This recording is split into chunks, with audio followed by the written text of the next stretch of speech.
So, the cleanup is going to be long lasting for folks, unfortunately, in the Carolinas. They were hard hit in past years, a lot of them not recovered from previous year's hurricanes. Power outages likely widespread. They're looking at upwards of 12 to 15 inches of rain in the next 36 hours in some spots. You add a storm surge on top of that of 3 to 8 feet, and that means coastal flooding, coastal erosion, the impacts to the Carolinas. They look to be long lasting, and we haven't even hit the peak of hurricane season. That's not till next Tuesday.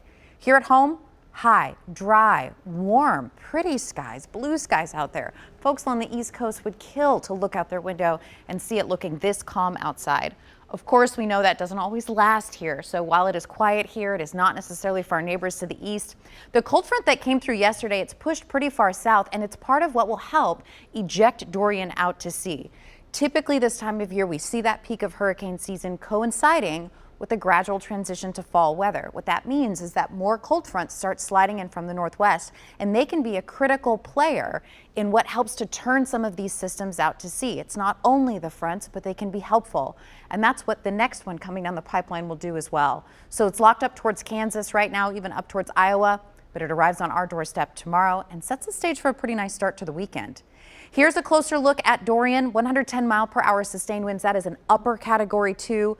Once you hit 115, you're up into category 3 status. Once you hit 111, you're in category 3 status. So it is a very powerful hurricane. It is moving to the north-northeast at 8 miles per hour. It's that easterly component that is critical as to whether or not this eye wall is going to come offshore. It's less than 100 miles from the coast, and it's expected to be right along that coastline for at least the next 24 to 36 hours. Potentially making landfall along those outer banks.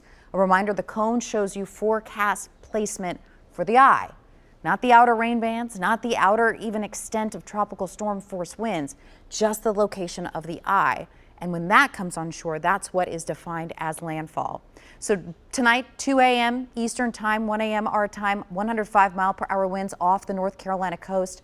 By 2 p.m. Friday is when this should be pulling away from the Carolina coast, and pretty quickly. It'll pick up speed. It will also lose some strength as it moves up towards the Canadian Maritimes, eventually up towards Nova Scotia, and it's gone.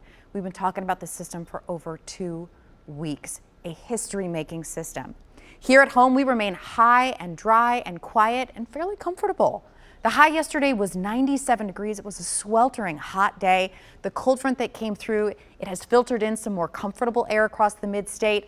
Upper 70s, lower, even middle 80s out there right now. It is just a beautiful day. If you haven't spent much time outside, I'd encourage you to soak it up. There is some more heat that sneaks back in by next week, so enjoy the dry weather while you can.